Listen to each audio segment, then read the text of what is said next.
Hey everybody, thanks for listening to How I Built It. This first episode is brought to you by our sponsor, websitesetup.org, and their brand new guide, How to Create a Blog. Websitesetup.org is for freelance writers, small businesses, new bloggers, and creative people who want to expand their online presence. And this new blog tells you how to set up a new WordPress website from scratch. So go ahead and check it out over at websitesetup.org/create-blog and enjoy the show. Thanks. Hey everybody, welcome to the first episode of How I Built It, a podcast that asks, how did you build that? Today, my guest is Jason Coleman, CEO and developer of Paid Memberships Pro, a memberships plugin for WordPress. Jason, thanks for joining me. Thank you. I'm really excited to be the first interview on this podcast. It's going to be great. Yeah, I'm really excited. I'm so happy that you agreed to do this. Jason's a good friend. We met at WordCamp Philly 2012? Maybe. Something like that. It was on my birthday, and Jason was gracious enough to that's right. Yeah. drive me around Philadelphia after somebody bought me many shots. So it was like after party, and there was those lawyer guys at the bar who were telling us all their startup ideas. Yeah, totally. Yeah, like you guys make websites, right? Yes. Yeah. So Jason, you run Paid Memberships Pro. Do you want to tell us a little bit about that and, kind of what your product does and how you came up with this idea? Yeah, so Paid Memberships Pro is a 100% open source membership plugin for WordPress. It has kind of the two components you need to run a membership site. So on the one side, it has controls for hiding content and making it members only. And on the other side, it has a built-in checkout page that integrates with the most popular payment gateways.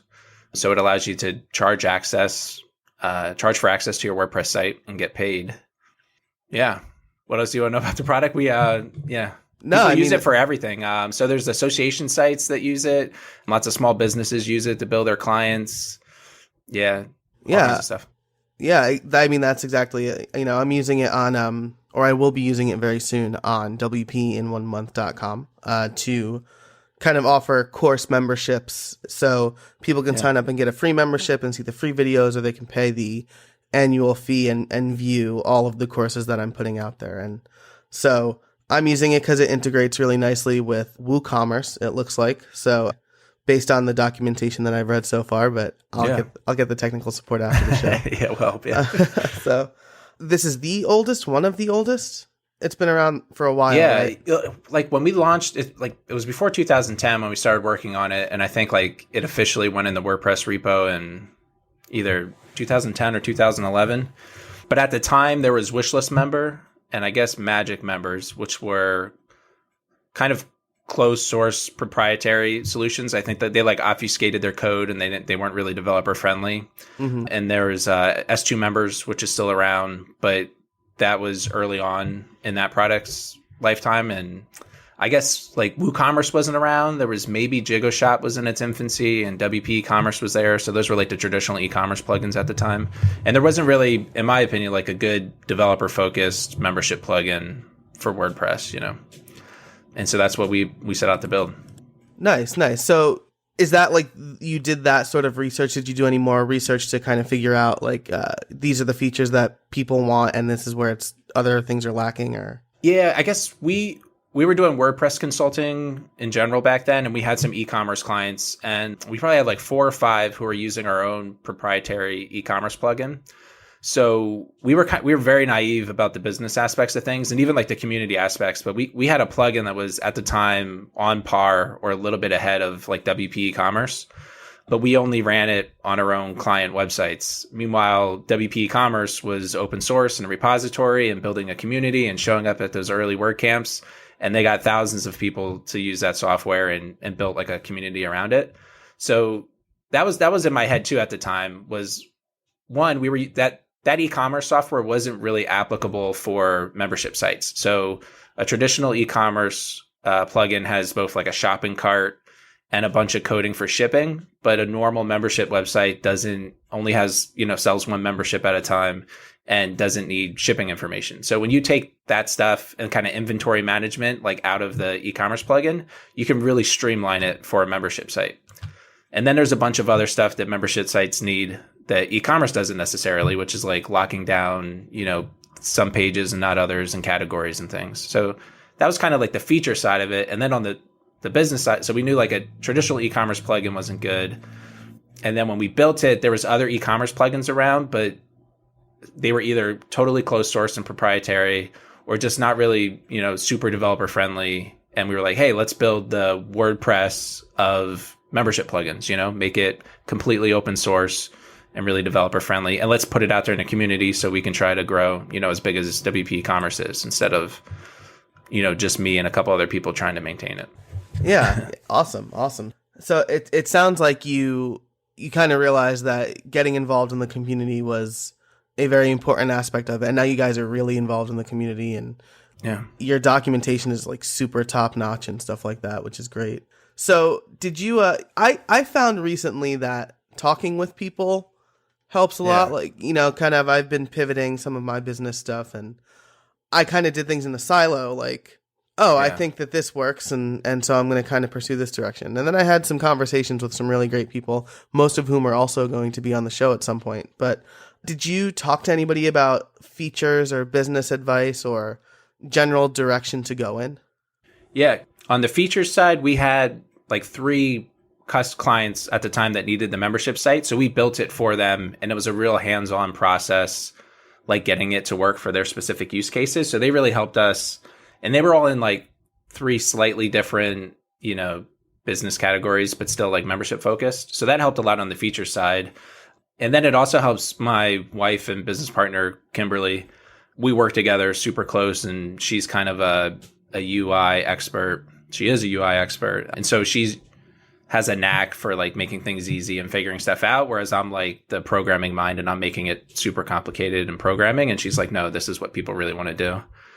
So that really helped. One thing that helped push us forward also was the first Pressnomics was we were in development, but before we launched the plugin, I believe.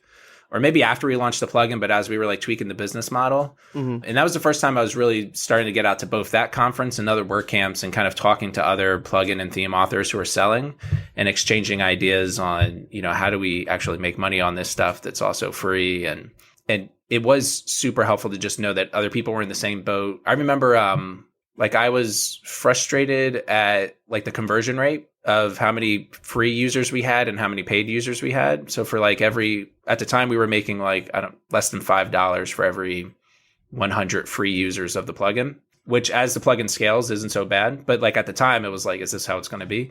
But then when I talked to Addy from WooCommerce, and he did the math in his head, calculating his free users, I think they were making something similar, and gotcha. Talking to Pippin's plugins about his easy digital downloads, and it was all within the same range of like, you get about, 5 to 10% gotcha. Of all your free customers become paid customers. So I was like, it felt at the time when like the scale is small and you're not making a lot of money and you're like, is this even worth it? Can I get enough money to like, pay for my time and other people to put into this? It kind of helps to like head check against other people and be like, no, this is normal. It's not that, your product is any different from others, that kind of thing. Nice. Which makes perfect sense, right? You see, I don't know about you, but I see things out there that I know about and I figure, well, they've got to be popular because I know about them. They're probably making a ton of money. Yeah. So what am I doing wrong? So like talking to people about that, and it's great that people are just willing to share that information, right? Like Pippin, like publishes his books basically every year, doesn't he? Yeah, and Pippin's, at the time and even more so now is like a competitor. He has a membership plugin as well. And like we're almost like naively nice and just like, yeah, here, let me give you my, trade secret numbers and stuff.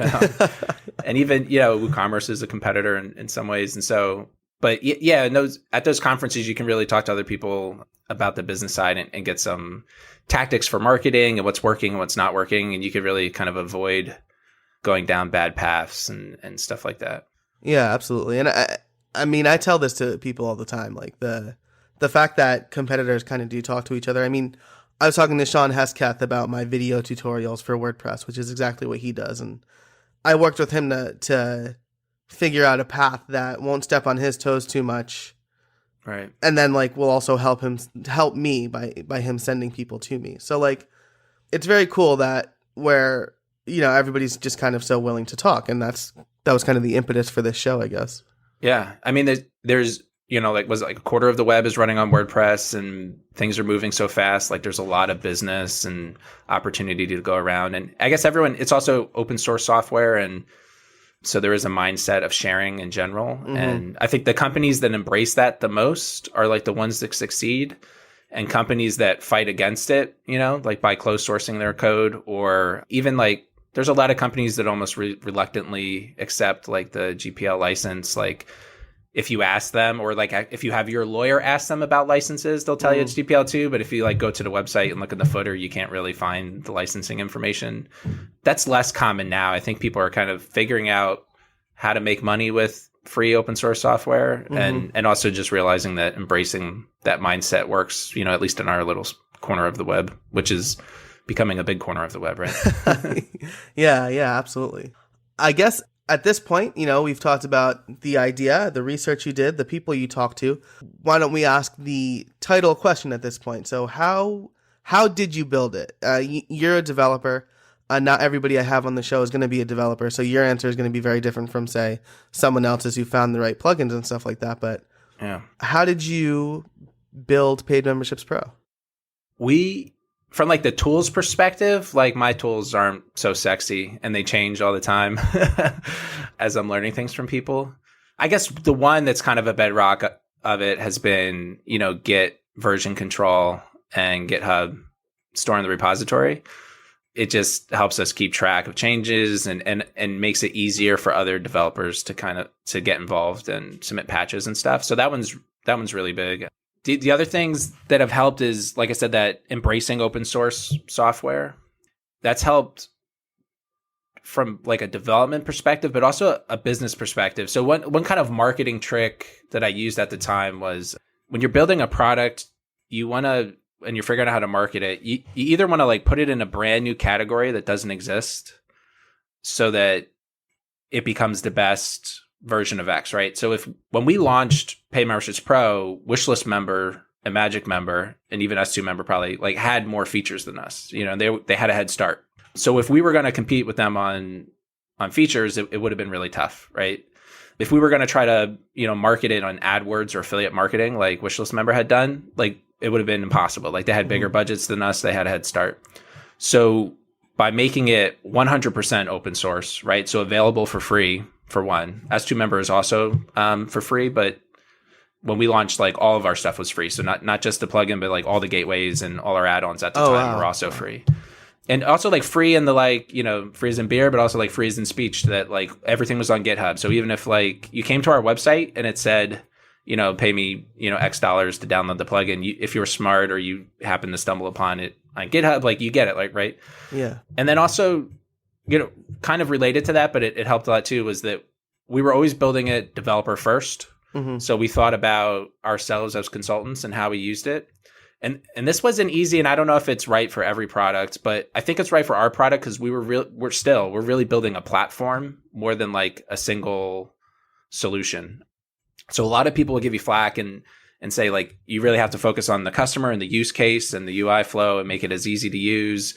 And if for instance, there are some things that you have to do with our plugin, and we will say you should get a developer to talk to you and figure out the 4 lines of code you need to get your pro rating working exactly how you need it, instead of us like programming in like a pro rating settings page with tabs and widgets for end users to fiddle with. It is frustrating to some end users who want to do those kind of advanced things, but they either have to figure out the code on their own. And we help, our support's, really strong to help with this. But for developers, it's, a godsend. It's super easy because in the membership space, at least, every site is different and has their own rules. And so if you can get a programmer to program the exact 4 rules that you want, instead of kind of fitting it into something else, like people are able to build exactly the site that they want. And also we get the developer support, and they're kind of the evangelists for our plugin. And so we get some flack, but I think people kind of forget that WordPress, kind of was built up this way, that back in the day, before WordPress.com really got launched, WordPress was the blog platform for nerds and programmers, and if you didn't want hassle, you used, Blogspot or, one of the other solutions at the time. It was Oh man, it started with an X, right? There was that one, Oh Zanga, yeah. So or LiveJournal. and eventually, this is how we feel. Like I feel this way about software in general, that like open source always wins. Like there's a few cases where like, closed source software can stick it out, but like code wants to be free. Mm-hmm. And when you have developers want to use code that has, good licenses that are friendly for them to work with. And so as long as we enable that, like we're going to end up with the best product and best platform, and we'll figure out how to run a business on top of it. So that's kind of been our guiding principle. And we might have given up in the early days. We might have kind of given up some like early money. Mm-hmm.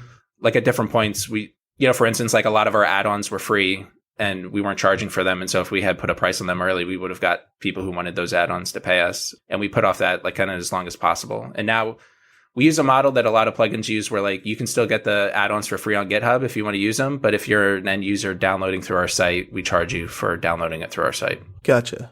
Yeah. I mean, but like everything you said makes perfect sense here, right? There's like that classic in business, there's that classic curve where there's the early adopters, right? And then there's like the middle, and then there's the laggards. And generally the developers will be the early adopters for things like this. It's for you guys or for WP Migrate DB Pro or one of the many Forms plugins. Like there's a developer license for a reason.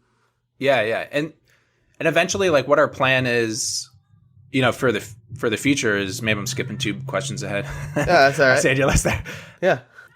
Pay Memberships Pro is a platform for membership sites, and there's a lot of different kinds of sites that can run on that platform. And we'll work with other developers to streamline each of those sets, right? So if it's courseware, for instance, Mm-hmm. we work with one of the courseware plugins to make sure that PM Pro plus, Learn Dash or whatever works flawlessly together, and all the other stuff they have to think about, is kind of coded up front and exactly the way they need.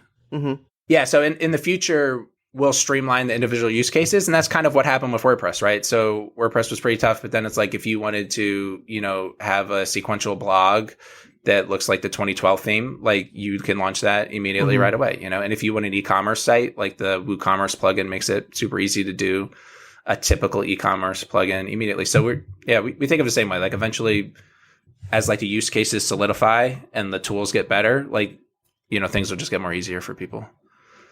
Gotcha. Cool. Very cool. So, a quick follow-up question before we get on to the next one. But was it just you at first, or did you work with like other developers? Yeah. So it was just us. So for the first couple of years, it was myself and Kim. Mm-hmm. So Kim worked on UI and front end stuff, and also chatting about the organization of it and things like that, and helped. We did the consulting work together, and she kind of does the accounting part of our business as well. But I was, 80% of the programming going on there. It took a few years before people really got involved. And I say like we were developer first and we got developers on board, but it took a little while, right? So it wasn't like if you build it, they will come thing. I remember going to WordCamps and I would show people my plugin and explain it. And they'd be like, oh, it's like a membership plugin with hooks in the right places that'll make it easy for me. And they were like, that's really cool. I'll look at it. And it wasn't until like a year later when they actually used it. They were still like, oh, but I used this other one last time, or I understand this, or I can custom code it. Sure.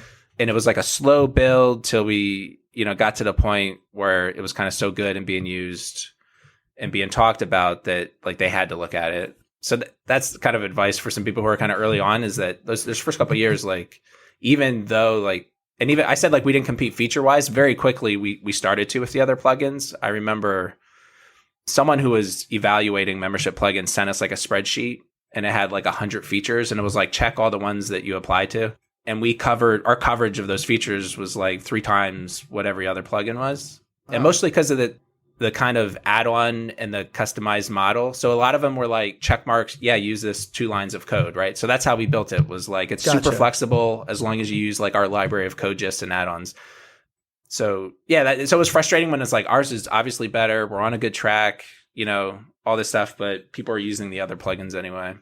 You just have to fight through that and just keep on making it so obviously good, and eventually people will turn around. Cool. Well, that's great advice, right? Because I think a lot of people probably launch a business and then they think they're going to get a million signups the first day because they got a bunch of retweets or something. But retweets don't convert to actual money. Right. So cool. So you guys have been around for 4 years, 4-ish years, 5 years, something like that. Yeah, I guess the plugin's been released for like 5-6 years. Nice. Yeah. So has it gone through any major transformation since it first launched? I think code base wise, not so much. I'm trying to think what the big updates were.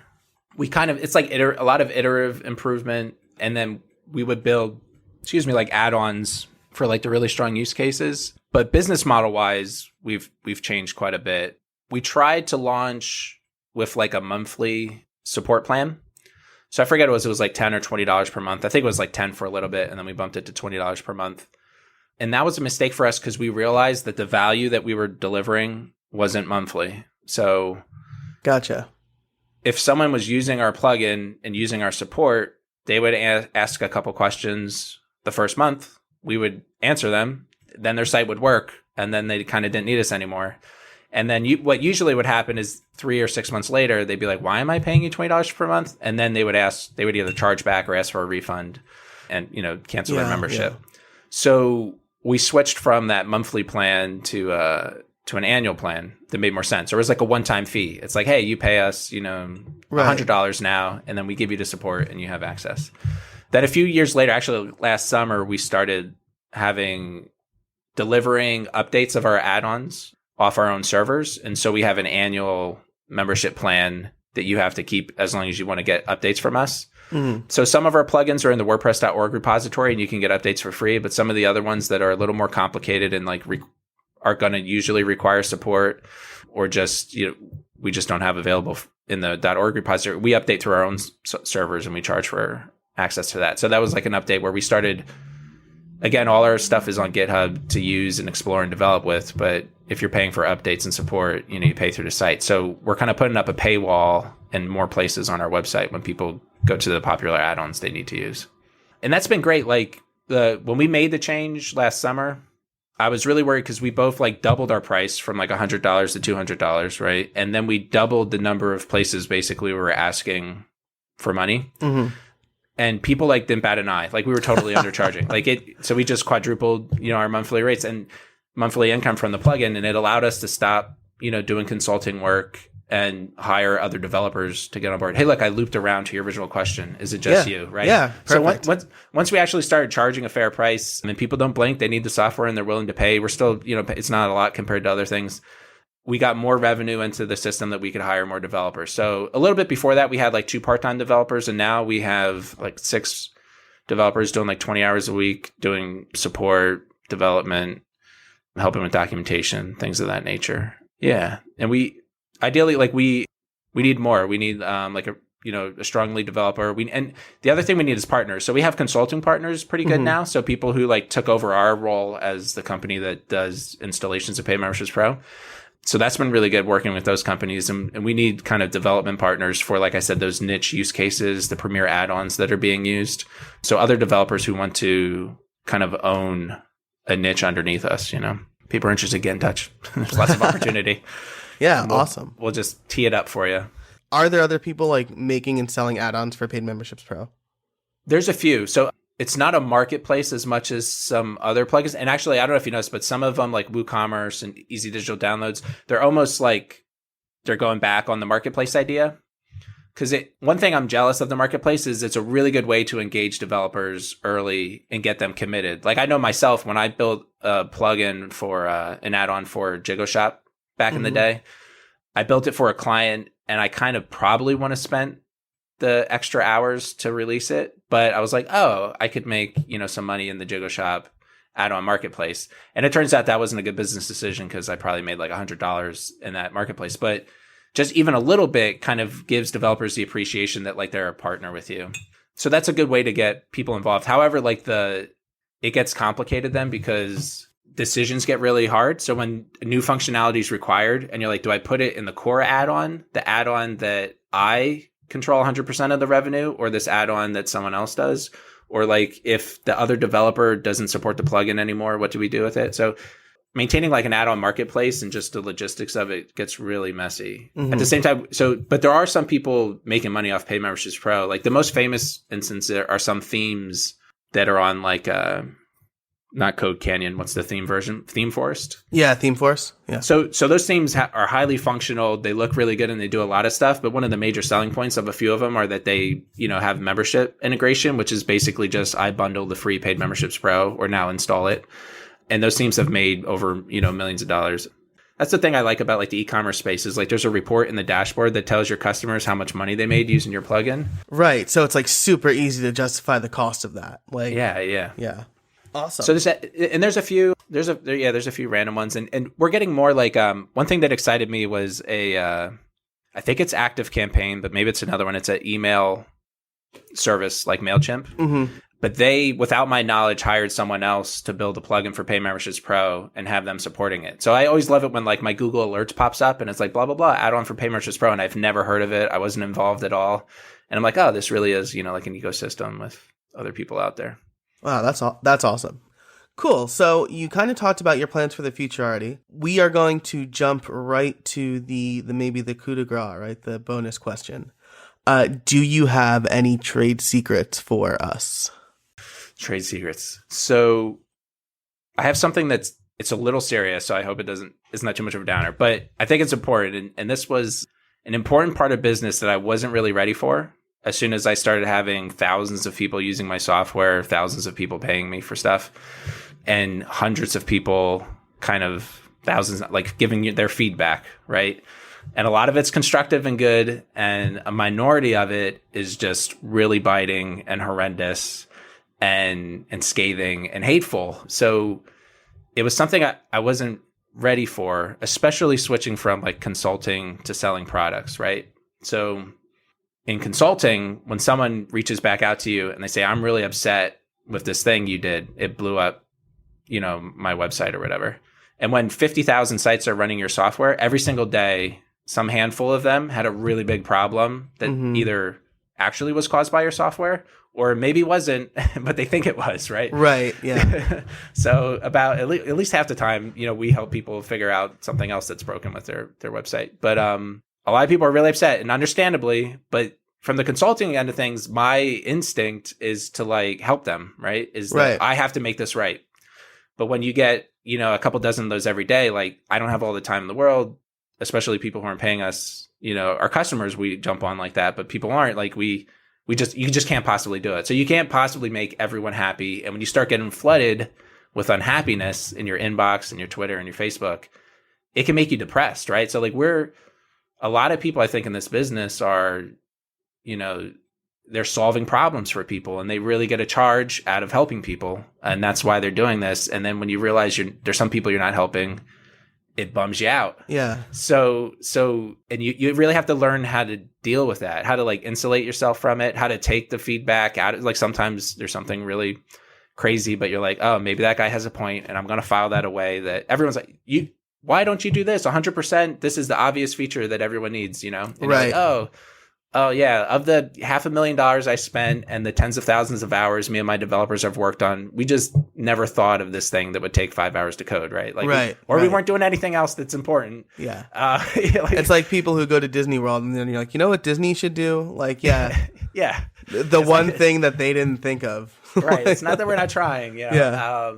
And I have to understand it too. Like not everyone's, a developer and understands how, stuff is hard. Things that sound easy aren't actually easy. So, but anyway, like those little things and other things, like, so you have to figure out like, how do we actually take the feedback? You're like, if I'm hearing this a lot, I got to put it in the queue. I really got to think maybe I should make this part easier. Maybe we should do this slightly differently or offer it. So you got to make sure you can get the feedback out of it. And then also you have to like learn how to insulate yourself from the kind of negativity and move on. Right. So one thing that helps us now is that like we have someone who kind of handles the incoming email for us. Or even like personally, you just got to like, don't check that email in the morning, right? Or like the reviews in the morning. It's going to like bum out your whole day. Find time for it. I meditate. I go for walks. I take breaks in the middle of the day. I try to move on. There's kind of like mantras, like when you send that email back to someone where you're like, hey, I'm really sorry. I can't help because like, it's just something that you're not involved with and you can't help. You have to kind of be like, oh, I can't help everyone. Like, They'll figure it out. Right. Or, I'm going to focus on the people who do want to be my customer. I'm going to focus on the people who, the plugin will work for. Sometimes it's not as negative, but sometimes people reach out and they're like, hey, does your plugin do this? Would this work? Or maybe like your WooCommerce. Like we integrate with WooCommerce, but a lot of the time when we consult people with how to do a membership site, if WooCommerce is a component, we're like, just use WooCommerce. Right. And use the WooCommerce subscriptions plugin, or use like a couple lines of code for like the membership piece you need, right? Right. But there are use cases where, and that's why we have an add-on where like you want a membership plugin and a WooCommerce plugin working together. But like you're like, sometimes like our solution isn't the best, and you kind of move on. So yeah, I don't know like the exact answers for how to deal with that, but it's just like a warning that it's going to happen. And I see a lot of people too, like when they start running into this, like it's something you're not prepared for, because it's like this like psychological therapy thing I need to do to get over, this, like I'm ready to tackle, like programming challenges and business challenges. And then, you're like, oh, how do I handle this, this feeling I get that I'm not helping everybody, Right. Totally. I mean, you amp yourself up, you're real excited about this thing because you put so much time into it. And then, all these people you blow up and all these people are saying that it sucks or whatever, or being really mean about it. Like, yeah, absolutely. So I was going to say, let me remember, like the other trick to that, and this is what works for me every once in a while, is when we get like a particularly bad negative review, we have a mailing list, right, of our customers. You write a really nice email out there where you say like, hey, I appreciate all the support every day. We're excited when new people are using the plugin. It would really, make my day if some of you, if the plugin's working for you, go to WordPress.org, write a review, go to our blog and write a review, do a shout out.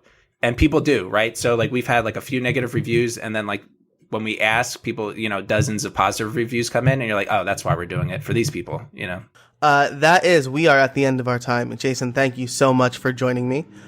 This was a really great conversation, and I'm excited that you're the first guest. Awesome. Thanks, Joe. Can't wait to listen to every podcast. Thanks, Jason, and thanks everybody for joining us for the first episode of How I Built It. Make sure to join us next week where we'll be talking to Rebecca Gill about how she built DIYSEOcourses.com.